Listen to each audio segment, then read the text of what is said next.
Alright guys, welcome to the next jewelry video.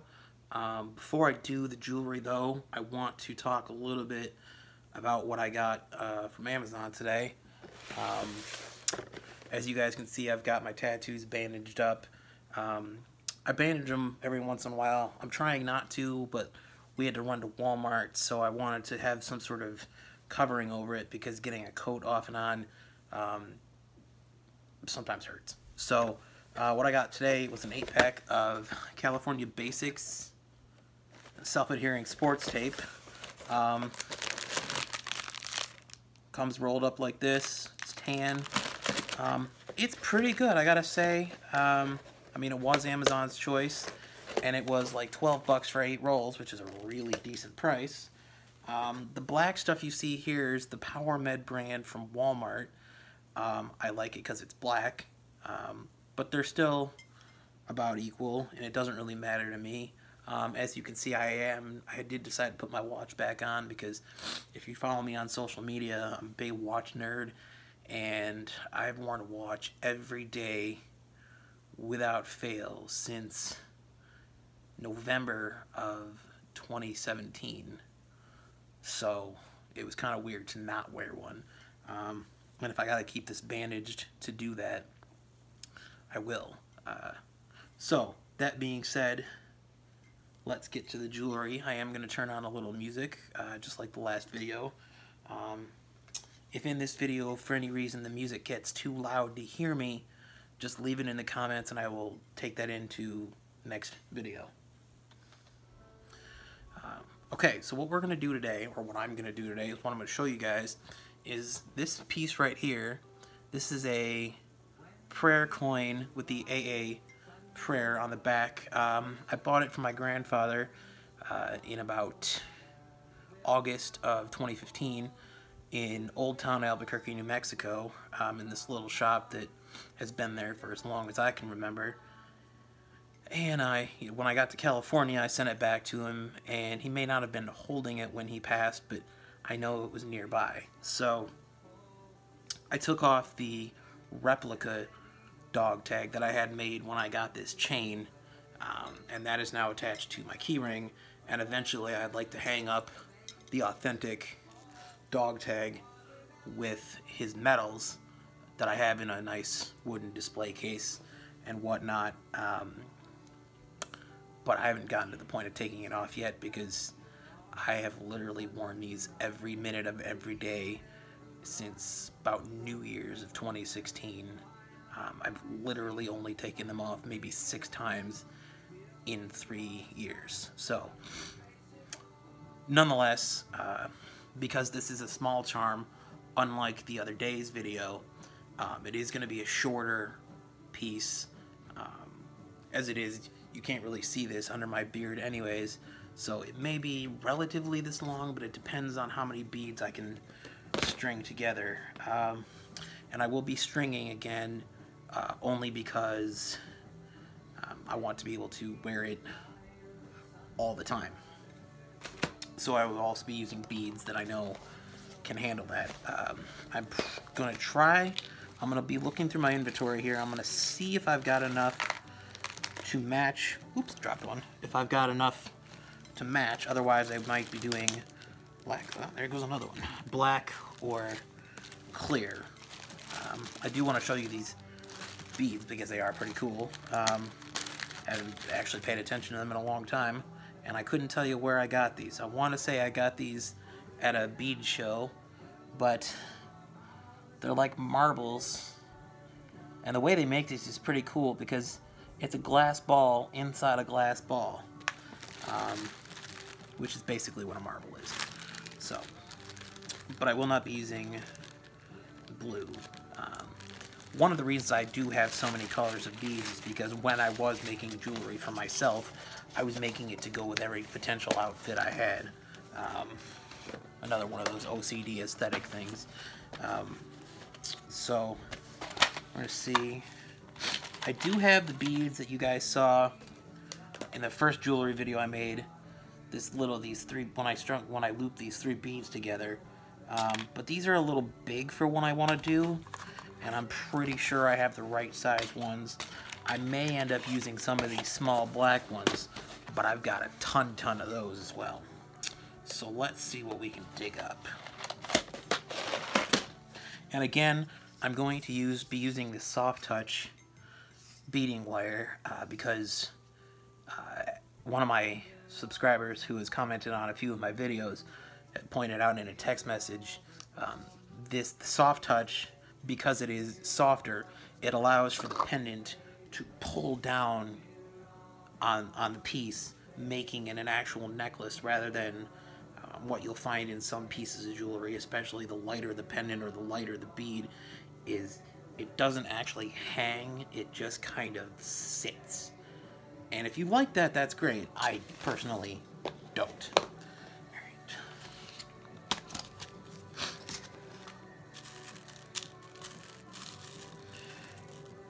So like I said, I'm potentially going to do clear, and I've got several different kinds of clear.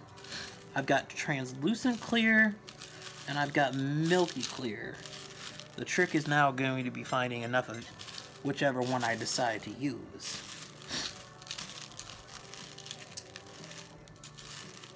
The thing I like about the translucent clear is obviously whatever color you're wearing is relatively magnified through it. I did find one silver bead, so this is promising. I could also use seed beads, but that is a more intensive process than I think you guys want to see in the video, because it is a lot longer and a lot more boring than the last video. And as I will always say, if you guys want to skip through to the part where I actually figure out what I'm doing, go ahead. The only reason I'm filming me trying to figure out what I'm doing is so that you guys can see that you can have an idea in mind, but it doesn't mean it's always going to stay that way. So I think what I'm going to do, is I think I'm going to start with the not so perfectly translucent, and I'm going to throw some beads all over the place, the not so translucent clear beads, and then I'm going to throw in these beads right here, which are a translucent black. So they'll look black, but not black entirely unless I'm wearing a dark color. I think that will give a nice sort of contrast. It won't be, and there I go, pouring beads all over the place. Okay, so we're going to start this process just like we did last time. I'm going to cut a piece of wire, and then I'm going to put it in the clamp. And again, I'm just going to cut a length of wire because it doesn't matter to me.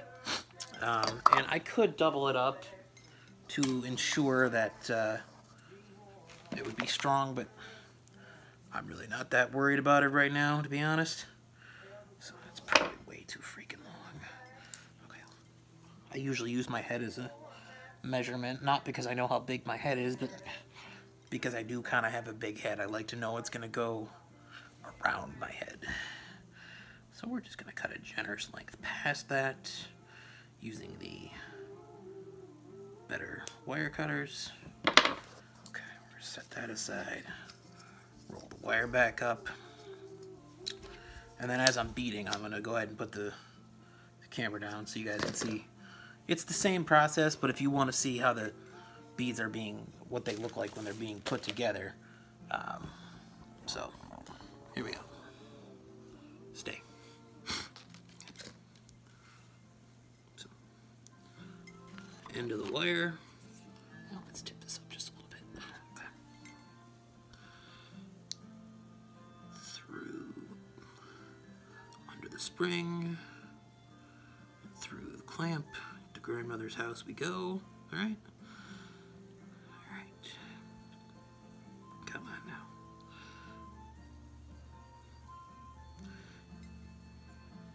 It might help if you're like me, especially this time of year, if you get dry hands, to either have a bottle of lotion, water, or some gloves. I'm just going to do this freehand because I think I've got enough going on with my wrists as it is. So let's start with the milkier clear. And let's do 10 and then 1. How about that? Of the black. Because the black will stand out regardless, but it'll stand out a little bit more and it'll make the clear stand out. I could go, you know, off and on, but it's a little too loud for my taste. So we'll get 4.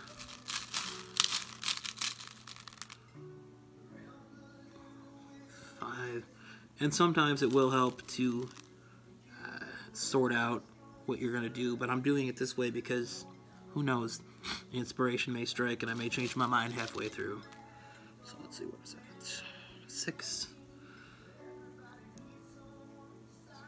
7. Oh, there goes a regular clear one. That's totally clear, but we're still going to use the milky clear just for this sort of contrasty effect, if you will. I really do like the translucent clear, though. So that's 8. Actually, no, let's leave that up there. That way you guys can see it. Okay.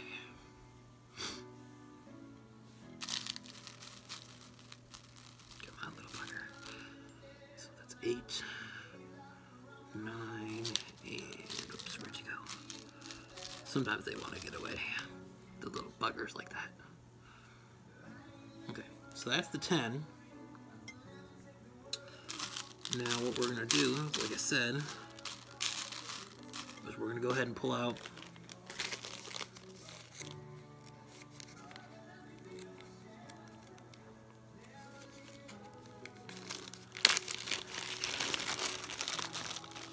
just one.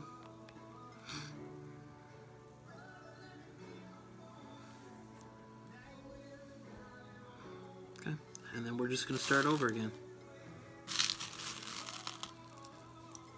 Okay. 1.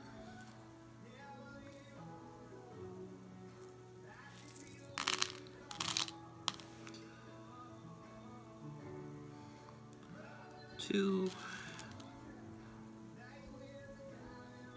3. Sometimes it does help to have, like you see, I put the wire cutters there on top. It'll hold the beads in place, so it can't go slipping all over the place. 4.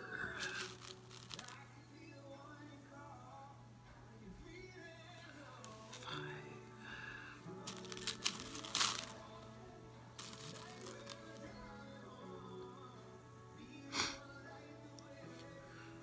6. 7, 8, 9, 10. Nope, okay. 9 and 10. And as I said in the last video, if you guys have ideas for things you'd like to see, like beads getting away, leave it in the comments, message me on social media, and I will make sure to do that. I am open to all suggestions, comments, constructive criticism, requests, whatever you guys like. I'm here just trying to show you guys how to have a little fun, kill a little time, and maybe even make a little money. Alright, so that's 1.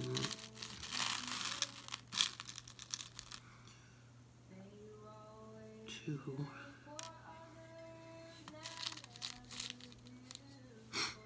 Now this piece will be for sale, because I can always make myself another one. So if you guys like this or the last one, please let me know. I'm not out here to get rich. As my best friend said, called it, I'm not trying to be a YouTube star. I am simply just trying to show you guys how to pass a little time. While I am doing this, let me also do what I promised the other day If any of you are watching the show Manifest on NBC, if you've caught up to this week's episode, comment what you guys think is going on, where you think it's going, how you think it's going, and what you think is going to happen next. Because I'll tell you what, I've watched a lot of TV in my life, and I've never seen a show so crazy intense. I would also say the same thing about Project Blue Book. But if you're into Project Blue Book, I'm guessing you believe in aliens, which means we should definitely have a conversation or two. And as I said in my first video, at some point I will be featuring footage from my road trip to Area 51. But I will probably wait until my partner in crime from that trip is available to be in the video. I'm not going to divulge her identity right now other than saying her, because I want it to be more of a sort of surprise for those who don't know when that video comes out. What I will tell you ahead of time, though, is that road trip, not just the Area 51 part, but that road trip in general, changed my life. And I can tell you 1000%, if you guys have not experienced it, you should. Taking a road trip solo from one end of the country to the other, it's not even about what you'll see or the people you'll meet. I mean, that part is great too. But just the open road, the window down, the radio up, it's an experience you can't really compare anything else to. I mean, don't get me wrong, the sights and sounds are great too. I especially want to thank my friends in Winslow, Arizona and Houston for allowing me to stay with them. They probably aren't watching this video, but if they are, they do know who I'm referring to, and I will always be eternally grateful for that. So where are we at? 4, 8, 2 more. Now, as you'll see, I've established quite a pattern here. I think it looks pretty good. The question will be whether or not, or how and when, I end the pattern to allow for the pendant that is currently around my neck right now to fit into the lineup here. Because you'll want, or at least when I make my jewelry, I always make sure that there's an even, mathematically even pattern. But again, you can do whatever you like. I am simply showing you the how-to, if you were.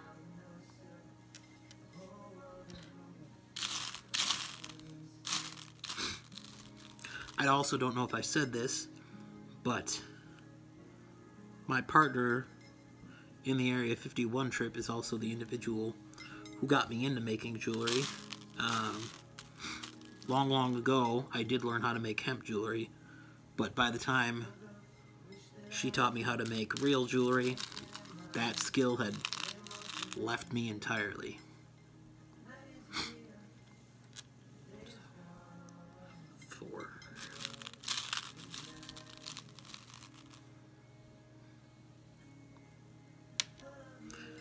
Also, while I'm thinking about it, if any of my viewers are from Michigan and you're interested in jewelry, look into an event called the Bead Bonanza.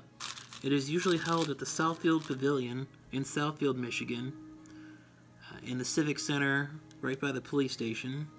It's a really nice building. It's a really nice show. I don't know 100% if some of the people, some of the vendors that I met there several times still work that show, but if they do, there is an individual whose last name I can't remember, but he works out of the Dearborn Glass Academy, making the most beautiful pieces you guys can imagine, with, technically speaking, 7.5 fingers. 5 on one hand and nubs on the other. And it is incredible. I've never actually seen him work.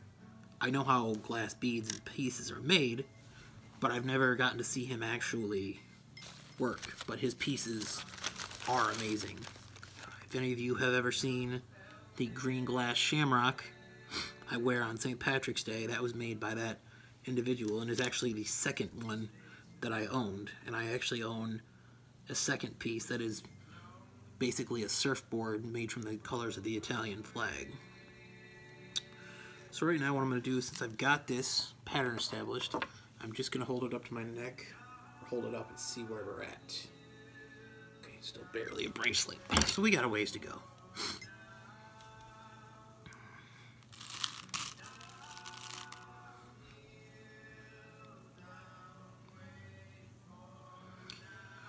One of the great things about doing jewelry is the fact that, one, as I've said multiple times, it's subjective.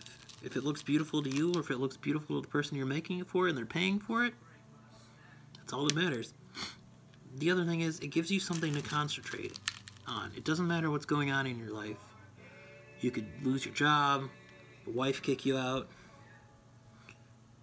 If you got a table, a pile of beads and some string, that's all you got to think about. And you know, you can sit here, you can make jewelry while watching TV, listening to music, making a YouTube video, talking to friends. It's not a fully intensive thing to do. It does require a certain skill or acquire taste, but it is not something that will hinder you from being able to engage in other activities.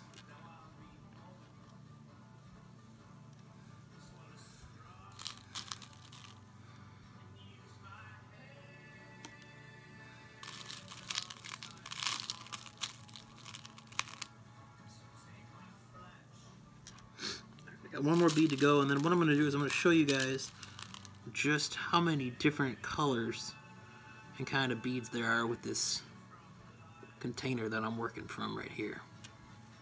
Because some of you may not fully grasp exactly what the world of beading is. I mean, we've got these black, I don't want to say diamond cut, but cross cut pieces here. I've got letter beads for kids. And then the bead I'm going to show you, I've actually in several different colors. And I don't know how well you guys are going to be able to see it. But this is a translucent, for lack of a better term, let's call it blood orange. If I can get it to stay in the pliers here. Come here. Come here, buddy. It's like they all want to fight me today. Alright, I guess we'll just do this with my hand. This one is actually the orange that I do like. And I actually do have a piece made with these in hematite. It is on my Facebook. It is a hematite and orange glass piece with a hematite shark tooth at the end for anyone who is interested. It is one of the best pieces I've made, in my opinion. And not because it's so eloquent, because it was rather simple. It's a simple pattern, but I think the colors and the shark tooth pendant give it a certain wow factor. And because it's hematite, it's stone and glass and strung, you could easily wear it anywhere.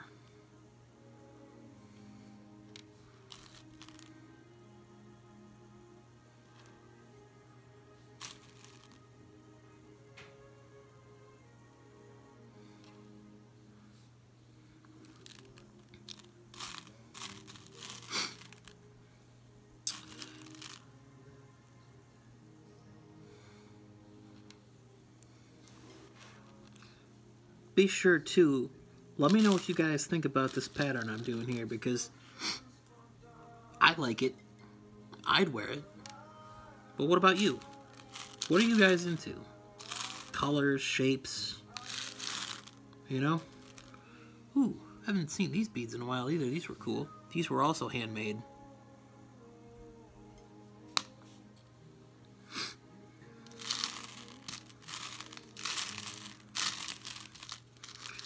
And you know, that's another thing I love about jewelry and beading, because, you know, painting is great. Sculpture is great.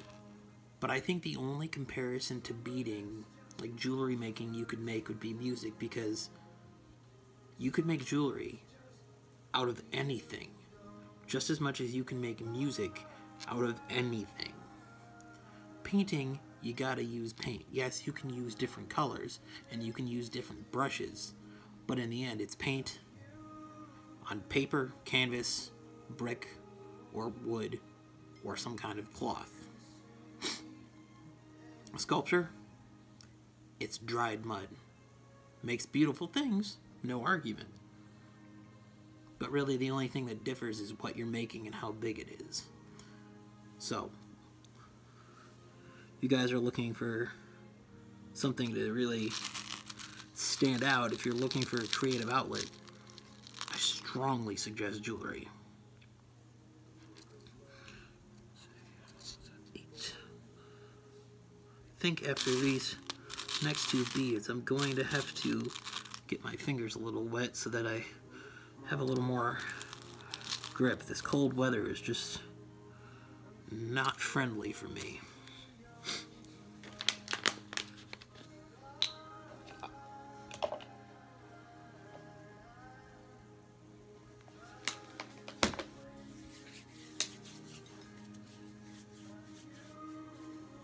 There we go.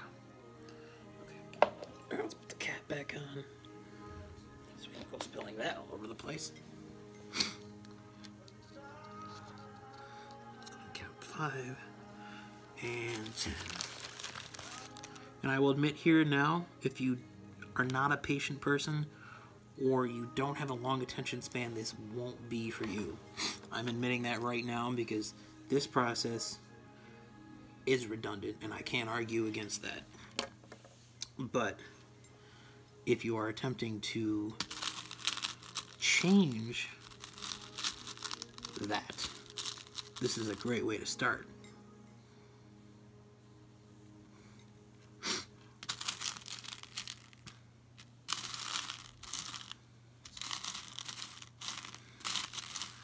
See, now the beads are becoming harder and harder to find because there's only so many beads.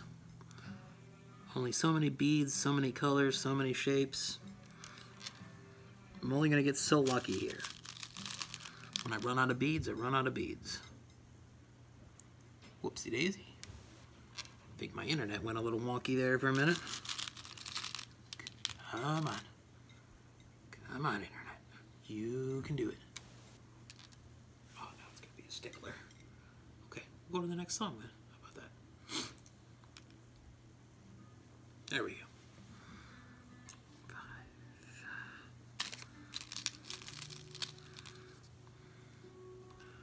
6.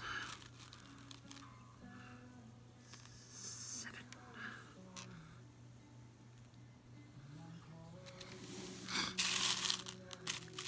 Oop, there's one. Nope. Get away. 8.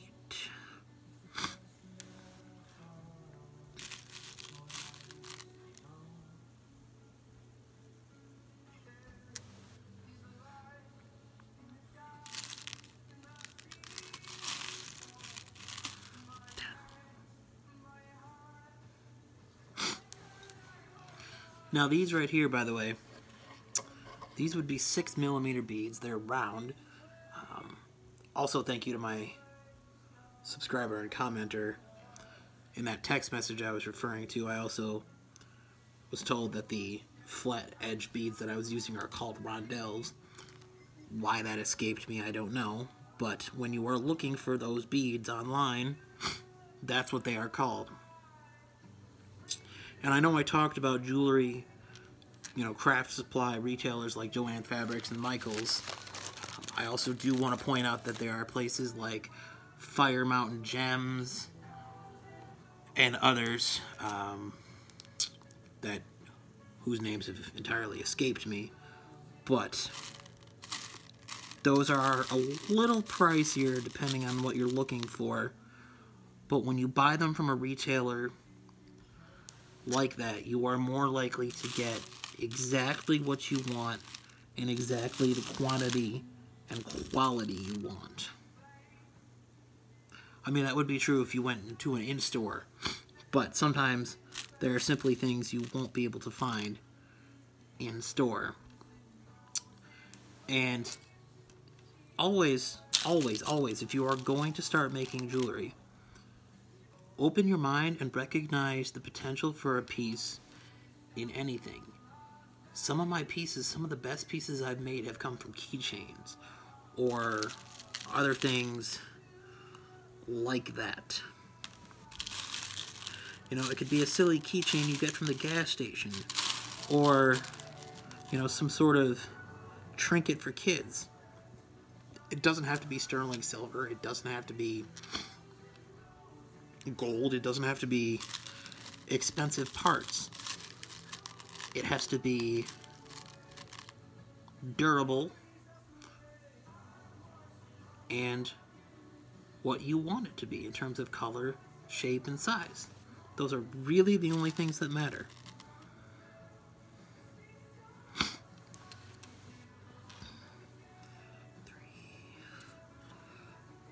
Seven.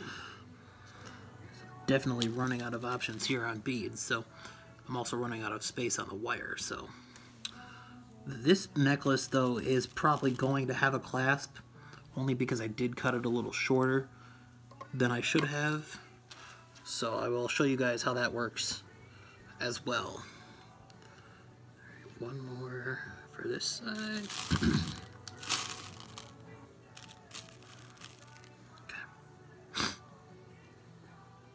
Alright, now let's see where we're at lengthwise. Let's just take a look. Okay, well, gotta go under the beard.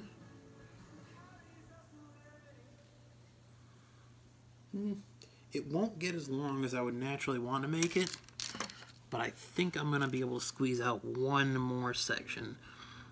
And when I do put the pendant on, I will simply have to put the jump ring in the middle. I will also have to count the sections because I may have to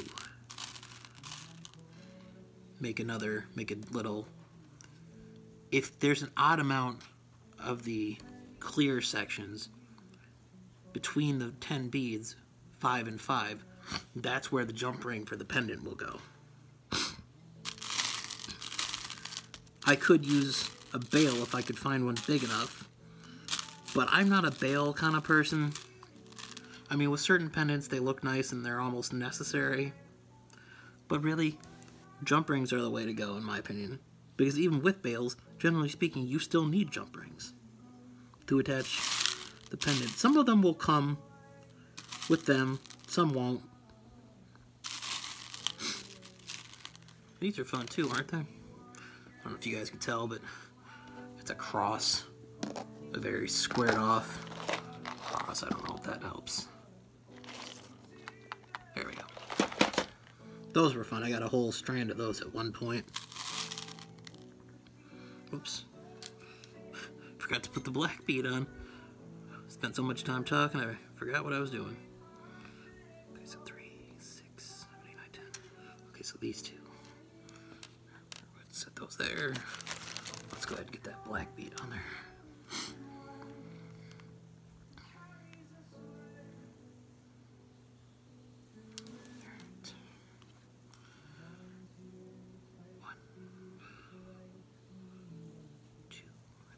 More and we can do the clasp, I think.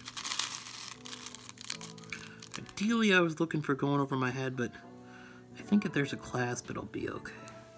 So 3,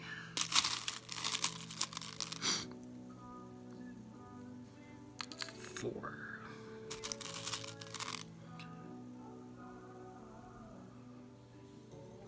5, 6,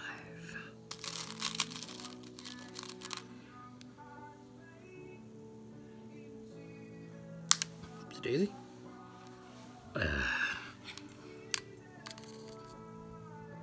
6. 4 more. Can I do it? Let's find out.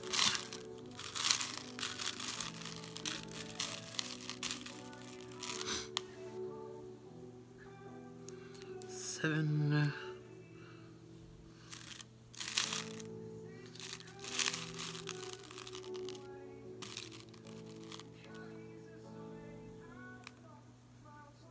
8.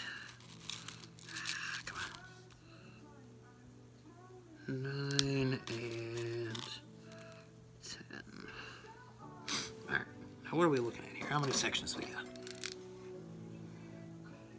Okay, so that does put that in the middle. Alright, so here's what we're going to do. We're going to move the clamp a little bit.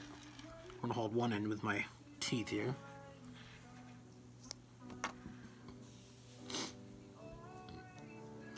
Let's get the pieces, the ends, even so we can see what we're working with here in terms of length. Okay. Now, as you guys see, at where it's at now, it's going to put the black bead here in the middle, which would be fine, but for putting a pendant on, you'd want to have 2 black beads. So I'm going to try my best. I'm going to try to fit one more section so that way I can put the pendant between the clear beads instead of the black beads. It will look great either way. I just really don't want to have to take all the beads off and do it again. That will happen to you guys. You will find yourself doing that. But for the sake of a video, I am not going to do that. I'm sure you guys don't want to be here all night watching one video. So let's see. 1, 2,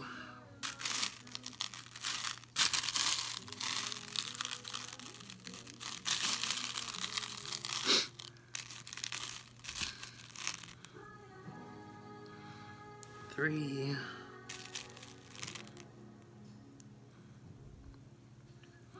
4,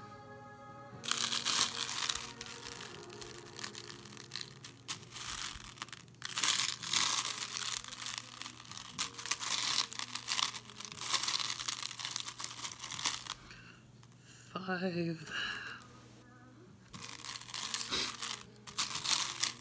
You guys like my face? Hopefully. If not, these videos are going to get real awkward.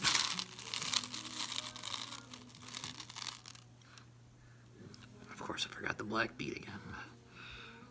1, 2, 3, 4, 5, 6, 7, 8, 9, 10. So, okay, that makes 6. Alright, so we need a black bead. And then 4 more of the clear. Once I get these on. I will tell you also, I want to say this. For most pieces, regardless of length, I prefer the 6mm round. You can get 5mm, you can get 4mm. 4 is great for really small pieces, pendants, I should say. For very short pieces, or for very delicate necks. It just takes more beads, which means more money. That should be 7, correct? Yes, 7, 8, 9, come on, 9 and 10. Okay. And that's how that's done. So what I'm going to do now is I'm going to pull out the crimp tubes, and it's going to be the same process as before, except this time I'm going to use an extra piece of wire to make sure that the crimp is tight to hold on the clasp.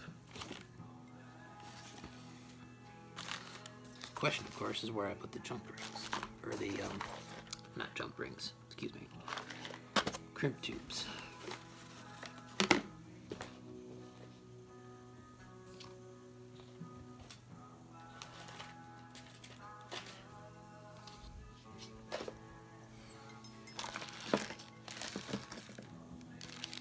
I swear they were here.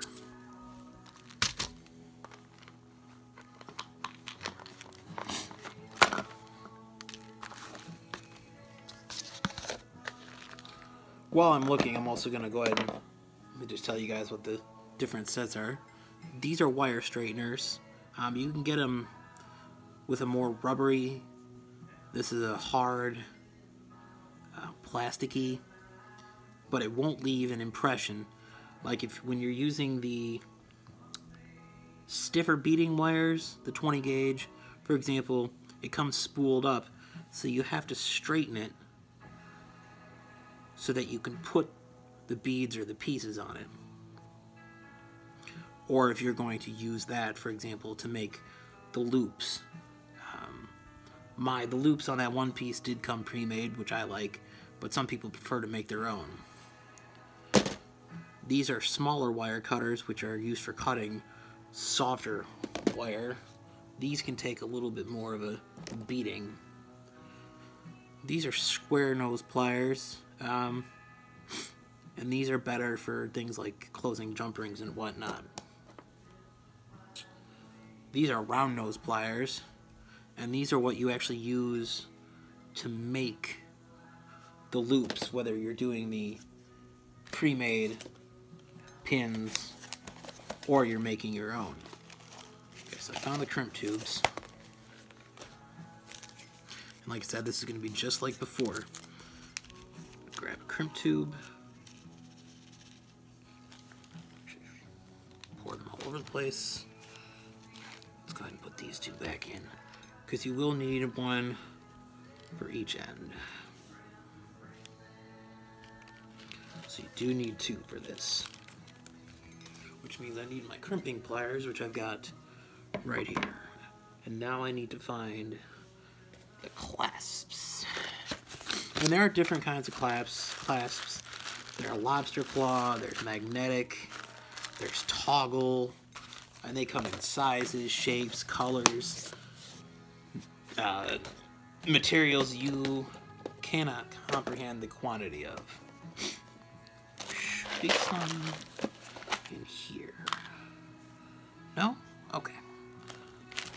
I'm gonna go ahead and take care of the beads that I'm not using so I don't go spilling those all over the place while I'm looking for the right clasps that I want to use. I think I want a lobster claw, simply because if I did it right, it doesn't have to be super big to be able to operate easily.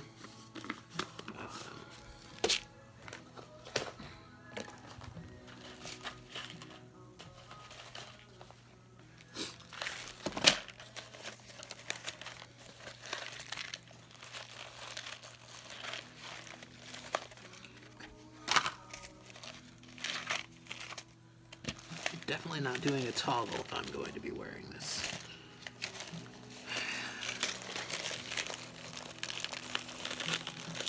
I did find silver beads, but they are a little bright for the project I'm doing here, and they would not stay that bright either. Silver is hard to work with, whether it's sterling or plated or just colored.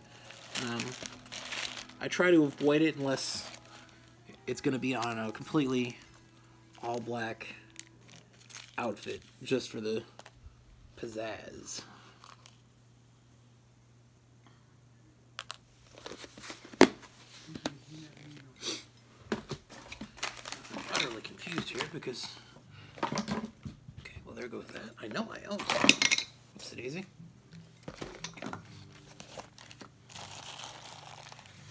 May have to purge one from something else, which happens from time to time.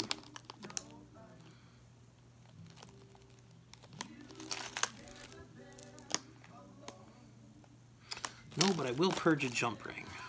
So let me start with that.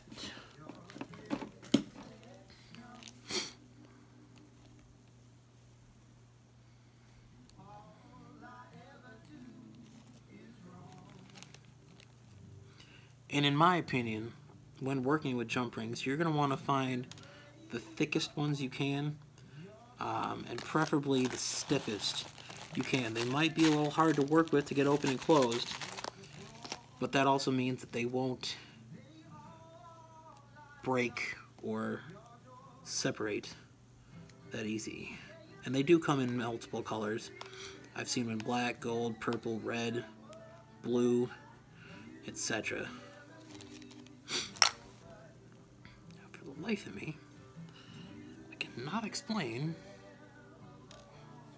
I cannot find what it is I'm looking for. So I may just end up making the loop regardless.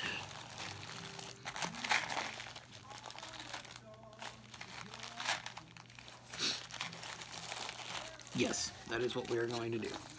Because we can always attach the clasp with a jump ring later. Let me just get some of this stuff put away just so it's not all over the place here. It does help to clean up your messes sometimes. Okay, so these two will go in that set. So let's go ahead and close that up.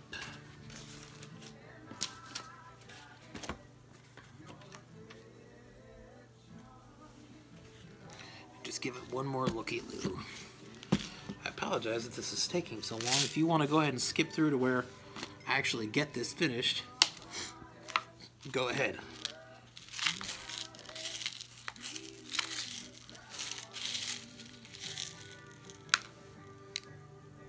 Found one. Ha. I knew it. Like I said, I'm going to have to purge it from something, but this wasn't even entirely made to start with. You'll find that in jewelry making, if you make something for yourself and a week later you want to make something else, you'll end up purging parts, and you'll become okay with it because you're making something you want. So we're going to close that now that we've got that. And I'm not going to put the clasp on a jump ring only because I want it to be as firmly attached to the necklace as possible. So what I'm going to do is I'm going to take the end of the wire, I'm going to put the crimp tube on, I'm going to put the clasp on,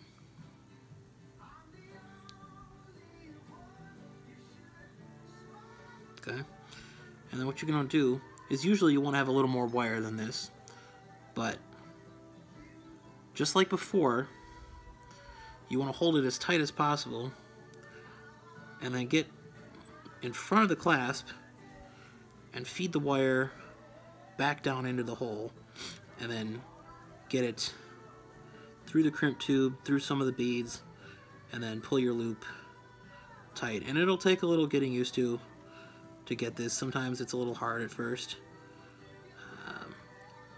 The more beads you can go through, the better. I'm going to go through one here just to make it easier to get this video done. And you want to leave a little room for the clasp to wiggle. You don't want it super tight, but you do want to have your beads tight. That's the key. So we're going to go ahead and I think we got that at a good place. You can always tighten it on the other end. So let's go ahead and crimp that with a crimp here.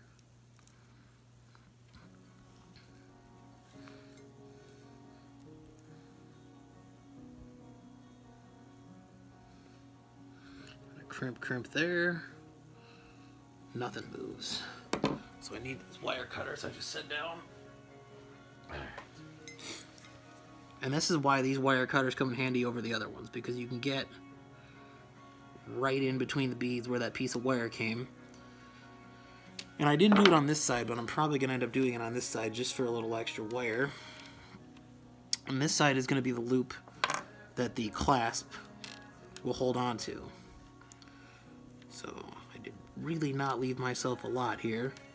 So I'm going to do this very carefully. It will hold tight once the crimp is tight. It is just a matter of making sure I don't lose anything in the process. So I'm going to grab my needle nose pliers if I got them down here. No, I don't for some reason. Okay, so we're going to do this very, very carefully. Unless they're in here. No. Okay. So we're just going to take it, loop it back through the crimp tube, into the beads. And then when it gets through, let's go the first one just because I don't have a lot of wire here. Pull, and then you're going to want to push the crimp tube, and actually that's where things like these round nose pliers are going to come in handy, because it'll hold your loop and give you something to torque to make sure that you have your beads nice and tight. You want your beads to be able to move, but you don't want them so loose that there's empty spots in between them. At least I don't. So now you've got that. Just like before, crimp,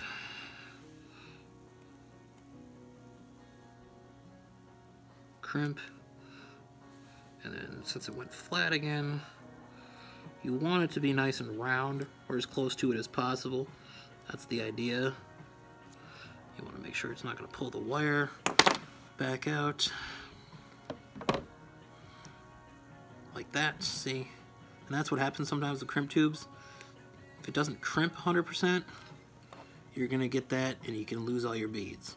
And that's why I'm making sure of it now. So we're going to use these flat nose pliers to pull it tight again. Let's try this again. And I've been known to use needle nose pliers for crimping as well, just because I know it'll give it the right amount of pressure. Just try not to destroy this crimp tube in the process. I have more, but I'd like to be able to get this right. Okay, so I think we're good. Let's go ahead and use the needle nose, or the round nose pliers to test, just to be sure. Yep, so now we can cut the wire.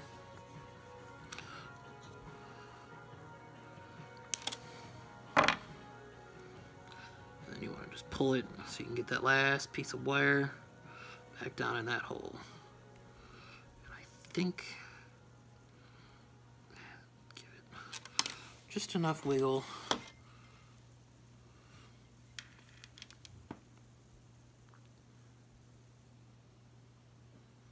There. And see, now you got a piece that'll hang because of the soft touch, and because there's enough wiggle room. What I'm going to do is I'm going to go ahead and feed the jump ring between these beads where it would go, to give you guys an idea of what it'll look like.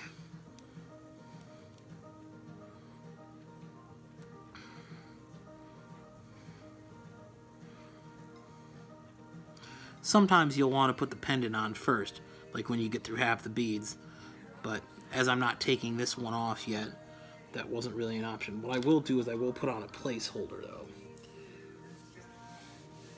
So give me a minute to find something for that.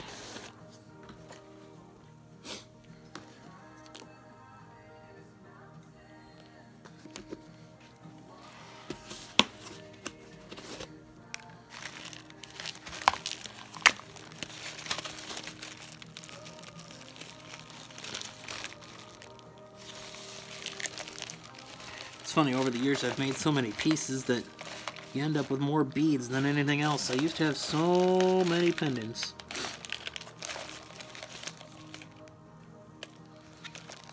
let's just go ahead and use... What are we going to use? Huh. And of course there's a clasp here that just totally eluded me, right?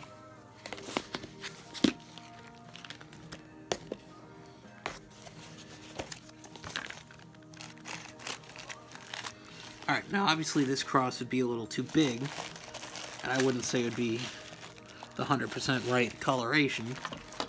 I mean, it's not that it wouldn't work, but we're just going to use this as the placeholder, and when I'm ready to put the right piece on, I will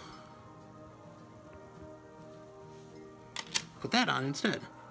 And for me, I always like to do it the way that the clasp opens left to right. That is to say that the clasp goes towards the right side.